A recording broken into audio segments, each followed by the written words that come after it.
Chapter 3. Grover unexpectedly loses his pants. Confession time. I ditched Grover as soon as we got to the bus terminal. I know. It was rude. But Grover was freaking me out, looking at me like I was a dead man, muttering, "Why does this always happen?" And "Why does it always have to be sixth grade?" Whenever he got upset, Grover's bladder acted up. So I wasn't surprised when, as soon as we got off the bus, he made me promise to wait for him, then made a beeline for the restroom. Instead of waiting, I got my suitcase, slipped outside, and caught the first taxi uptown. "East 104th and 1st, I told the driver.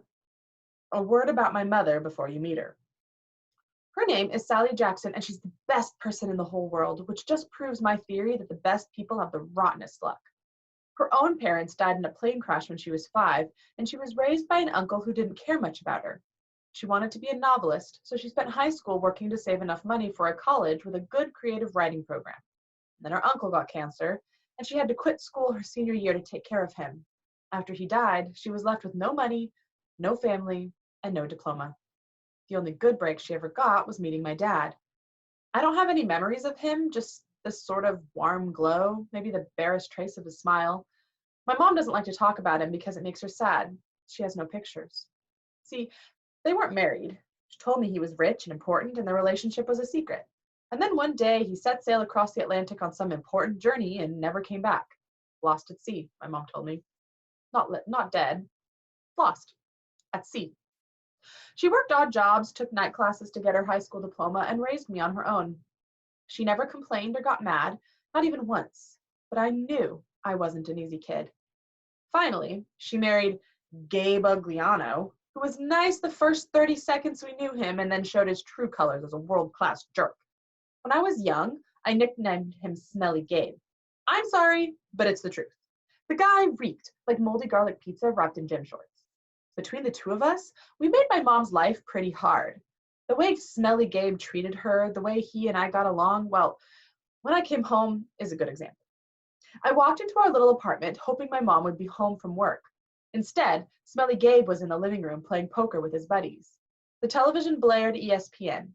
Chips and beer cans were strewn all over the carpet. Hardly looking up, he said around his cigar, "So, you're home. Where's my mom?" "Working," he said. "Got any cash?" That was it. "No, welcome back. Good to see you. How's your life been the last 6 months?" Gabe had put on weight. He looked like a tuskless walrus in thrift store clothes. He had about 3 hairs on his head, all combed over his bald scalp, as if that made him handsome or something. He managed the electronics megamart in Queens, but he stayed home most of the time. I don't know why he hadn't been fired long before. He just kept on collecting paychecks, spending the money on cigars that made me nauseous, and on beer, of course. Always beer. Whenever I was home, he expected me to provide his secret gambling funds. He called that our guy secret, meaning if I told my mom, he'd punch my lights out. "I don't have any cash," I told him. He raised a greasy eyebrow. Gabe could sniff out money like a bloodhound, which was surprising since his own smell should have covered up everything else. "You took a taxi from the bus station," he said. "Probably paid with the 20. Got $6, $7 and change. Somebody expects to live under this roof. He ought to carry his own weight. Am I right, Eddie?" Eddie, the super of the apartment building, looked at me with a twinge of sympathy. "Come on, Gabe," he said. "The kid just got here." "Am I right?" Gabe repeated. Eddie scowled into his bowl of pretzels. The other 2 guys passed gas and Harmony. "Fine," I said. I dug a wad of dollars out of my pocket and threw the money on the table. "I hope you lose." "Your report card came, brainy boy," he shouted after me. "I wouldn't act so snooty." I slammed the door to my room, which really wasn't my room. During school months, it was Gabe's study. He didn't study anything in there except old card magazines, but he loved shoving my stuff in the closet, leaving his muddy boots on my windowsill, and doing his best to make the place smell like his nasty cologne and cigars instead of beer. I dropped my suitcase on the bed. Home, sweet home. Gabe's smell was almost worse than the nightmares about Mrs. Dodds or the sound of the old fruit lady's shears snipping the yarn. But as soon as I thought that, my legs felt weak. I remembered Grover's look of panic, how he'd made me promise I wouldn't go home without him. A sudden chill rolled through me. I felt like something, was looking for me right now, maybe pounding its way up the stairs, growing long, horrible talons. Then I heard my mom's voice. Percy? She opened the bedroom door and my fears melted. My mother can make me feel good just by walking into the room. Her eyes sparkle and change color in the light. Her smile is as warm as a quilt. She's got a few gray streaks mixed in with her long brown hair, but I never think of her as old. When she looks at me, it's like she's seeing all the good things about me, none of the bad. I've never heard her raise her voice or say an unkind word to anyone, not even me or Gabe. Oh, Percy, she hugged me tight. I can't believe it. You've grown since Christmas. Her red, white, and blue Sweet on America uniform smelled like the best thing in the world. Chocolate, licorice, and all the other stuff she sold at the candy shop in Grand Central. She brought me a huge bag of free samples the way she always did when I came home. We sat together on the edge of the bed while I attacked the blueberry sour strings. She ran her hand through my hair and demanded to know everything I hadn't put in my letters. She didn't mention anything about my getting expelled. She didn't seem to care about that. But was I okay? Was her little boy doing all right? I told her she was smothering me and to lay off and all that, but secretly I was really, really glad to see her. From the other room, Gabe yelled, Hey, Sally, how about some bean dip, eh? I gritted my teeth. My mom is the nicest lady in the world. She should have been married to a millionaire, not some jerk like Gabe. For her sake, I tried to sound upbeat about my last days at Yancey Academy. I told her I wasn't too down about the expulsion. I'd lasted almost the whole year this time. I'd made some new friends, I'd done pretty well in Latin, and honestly, the fights hadn't been as bad as the headmaster said. I liked Yancey Academy, I really did. I put such a good spin on the year, I almost convinced myself. I started choking up, thinking about Grover and Mr. Brunner. Even Nancy Bobofit suddenly didn't seem so bad. Until that trip to the museum. What? My mom asked. Her eyes tugged at my conscience, trying to pull out the secrets. Did something scare you? No, Mom. I felt bad lying. I wanted to tell her about Mrs. Dodds and the three old ladies with the yarn, but I thought it would sound stupid. She pursed her lips. She knew I was holding back, but she didn't push me. I have a surprise for you, she said. We're going to the beach. My eyes widened. Montauk? 3 nights, same cabin. When? She smiled. As soon as I get changed. I couldn't believe it. My mom and I hadn't been to Montauk the last 2 summers because Gabe said there wasn't enough money. Gabe appeared in the doorway and growled, Bean dip, Sally! Didn't you hear me? I wanted to punch him, but met my mom's eyes and I understood she was offering me a deal. Be nice to Gabe for a little while, just until she was ready to leave for Montauk, and then we would get out of here. I was on my way, honey, she told Gabe. We were just talking about the trip. Gabe's eyes got small. The trip? You mean you were serious about that? I knew it, I muttered. He won't let us go. Of course he will, my mom said evenly. Your stepfather is just worried about money, that's all. Besides, she added, Gabriel won't have to settle for bean dip. I'll make him enough 7-layer dip for the whole weekend. Guacamole, sour cream, the works. Gabe softened a bit. So this money for your trip comes out of your clothes budget, right? Yes, honey, my father said. And you won't take my car anywhere but there and back. We'll be very careful. Gabe scratched his double chin. Maybe if you hurry with that 7-layer dip, and maybe this kid apologizes for interrupting my poker game. Maybe if I kick you in the soft spot, I thought, and make you sing soprano for a week. But my mom's eyes warned me not to make him mad. Why did she put up with this guy? I wanted to scream. Why did she care what he thought? I'm sorry, I muttered. I'm really sorry that I interrupted your incredibly important poker game. Please go back to it right now. Gabe's eyes narrowed. His tiny brain was probably trying to detect sarcasm in my statement. Yeah, whatever, he decided. He went back to his game. Thank you, Percy, my mom said. Once we get to Montauk, we'll talk more about whatever you've forgotten to tell me, okay? For a moment, I thought I saw anxiety in her eyes, the same fear I'd seen in Grover during the bus ride, as if my mom, too, felt an odd chill in the air. But then her smile returned, and I figured I must have been mistaken. She ruffled my hair and went to make Gabe his 7-layer dip. An hour later, we were ready to leave. Gabe took a break from his poker game long enough to watch me lug my mom's bags to the car. He kept griping and groaning about losing her cooking, and more important, his '78 Camaro, for the whole weekend. "Not a scratch on this car, brain boy," he warned me as I loaded the last bag. "Not one little scratch."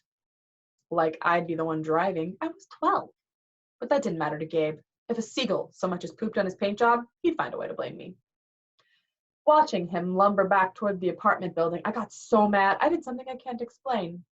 As Gabe reached the doorway, I made the hand gesture I'd seen Grover make on the bus, a sort of warding off evil gesture, a clawed hand over my heart, then a shoving movement towards Gabe. The screen door slammed shut so hard it whacked him in the butt and sent him flying up the staircase as if he'd been shot from a cannon. Maybe it was just the wind or some freak accident with the hinges, but I didn't stay long enough to find out. I got in the Camaro and told my mom to step on it. Our rental cabin was on the South Shore, way out at the tip of Long Island. It was a little pastel box with faded curtains half sunken into the dunes. There was always sand in the sheets and spiders in the cabinets, and most of the time the sea was too cold to swim in. I loved the place. We'd been going there since I was a baby. My mom had been going even longer. She never exactly said, but I knew why the beach was special to her. It was the place where she'd met my dad. As we got closer to Montauk, she seemed to grow younger, years of worry and work disappearing from her face. Her eyes turned the color of the sea. We got there at sunset, opened all the cabin's windows, and went through our usual cleaning routine. We walked on the beach, fed blue corn chips to the seagulls, and munched on blue jelly beans, blue saltwater taffy, and all the other free samples my mom had brought from work. I guess I should explain the blue food. See, Gabe had once told my mom that there was no such thing. They had had this fight, which seemed like a really small thing at the time, but ever since, my mom went out of her way to eat blue. She baked blue birthday cakes. She mixed blueberry smoothies. She bought blue corn tortilla chips and brought home blue candy from the shop. This, along with keeping her maiden name Jackson, rather than calling herself Mrs. Ugliano, was proof that she wasn't totally suckered by Gabe. She did have a rebellious streak, like me. When it got dark, we made a fire. We roasted hot dogs and marshmallows. Mom told me stories about when she was a kid back before her parents died in the plane crash. She told me about the book she wanted to write someday when she had enough money to quit the candy shop. Eventually, I got up the nerve to ask about what was always on my mind whenever we came to Montauk. My father. Mom's eyes went all misty. I figured she would tell me the same thing she always did, but I never got tired of hearing them. "He was kind, Percy," she said. "Tall, handsome, and powerful, but gentle too. You have his black hair, and his green eyes." Mom fished a blue jelly bean out of her candy bag. "I wish he could see you, Percy. He would be so proud." I wondered how she could say that. What was so great about me? A dyslexic, hyperactive boy with a D+ report card, kicked out of school for the 6th time in 6 years? "How old was I?" I asked. I mean, when he left. She watched the flames. "He was only with me for one summer, Percy, right here at this beach, this cabin. But he knew me as a baby." "No, honey. He knew I was expecting a baby, but he never saw you. He had to leave before you were born." I tried to square that with the fact that I seemed to remember something about my father, a warm glow, a smile.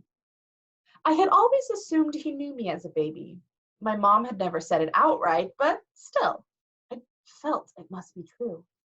Now, to be told that he'd never even seen me, I felt angry at my father. Maybe it was stupid, but I resented him for going on that ocean voyage, for not having the guts to marry my mom. He'd left us, and now we were stuck with smelly Gabe. "Are you going to send me away again?" I asked her. "To another boarding school?" She put a marshmallow from the fire. "I don't know, honey." Her voice was heavy. I think we'll have to do something, because you don't want me around." I regretted the words as soon as they were out. My mom's eyes welled with tears. She took my hand, squeezed it tight. Oh, Percy, no, I have to, honey, for your own good. I have to send you away. Her words reminded me of what Mr. Brunner had said, that it was best for me to leave Yancey. Because I'm not normal, I said. You say that as if it's a bad thing, Percy, but you don't realize how important you are. I thought Yancey Academy would be far enough away. I thought you'd finally be safe. Safe from what? She met my eyes, and a flood of memories came back to me. All the weird, scary things that had ever happened to me, some of which I had tried to forget. During 3rd grade, a man in a black trench coat had stalked me on the playground. When the teachers threatened to call the police, he went away growling. No one believed me when I told them that under his broad-brimmed hat, the man only had one eye right in the middle of his head. Before that, a really early memory, I was in preschool, and a teacher accidentally put me down for a nap in a cot that a snake had slithered into. My mom screamed when she came to pick me up and found me playing with a limp, scaly rope I'd somehow managed to strangle to death with my meaty toddler hands. In every single school, something creepy had happened, something unsafe, and I was forced to move. I knew I should tell my mom about the old ladies at the fruit stand and Mrs. Dodds at the art museum, about my weird hallucination that I had sliced my math teacher into dust with a sword, but I couldn't make myself tell her. I had a strange feeling the news would end our trip to Montauk, and I didn't want that. I've tried to keep you as close to me as I could, my mother said. They told me that was a mistake, but there's only one other option, Percy. The place your father wanted to send you, and I just can't stand to do it. My father wanted me to go to a special school? Not a school, she said softly. A summer camp. My head was spinning. Why would my dad, who hadn't even stayed around long enough to see me born, talk to my mom about a summer camp? And if it was so important, why hadn't she ever mentioned it before? I'm sorry, Percy, she said, seeing the look in my eyes, but I can't talk about it. I couldn't send you to that place. It might mean saying goodbye to you for good. For good? But if it's only a summer camp. She turned toward the fire, and I knew from her expression that if I asked her any more questions, she would start to cry. That night, I had a vivid dream. It was storming on the beach, and 2 beautiful animals, a white horse and a golden eagle, were trying to kill each other at the edge of the surf. The eagle swooped down and slashed the horse's muzzle with its huge talons. The horse reared up and kicked at the eagle's wings. As they fought, the ground rumbled and a monstrous voice chuckled somewhere beneath the earth, goading the animals to fight harder. I ran toward them, knowing I had to stop them from killing each other, but I was running in slow motion. I knew I would be too late. I saw the eagle dive down, its beak aimed at the horse's wide eyes, and I screamed, "No!" I woke with a start. Outside, it was really storming, the kind of storm that cracks trees and blows down houses. There was no horse or eagle on the beach, just lightning making false daylight and 20-foot waves pounding the dunes like artillery. With the next thunderclap, my mom woke. She sat up, eyes wide, and said, "Hurricane." I knew that was crazy. Long Island never sees hurricanes this early in the summer. But the ocean seemed to have forgotten. Over the roar of the wind, I heard a distant bellow, an angry, tortured sound that made my hair stand on end. Then, a much closer noise, like mallets in the sand. A desperate voice, someone yelling, pounding on our cabin door. My mother sprang out of bed in her nightgown and threw open the lock. Grover stood framed in the doorway against a backdrop of pouring rain.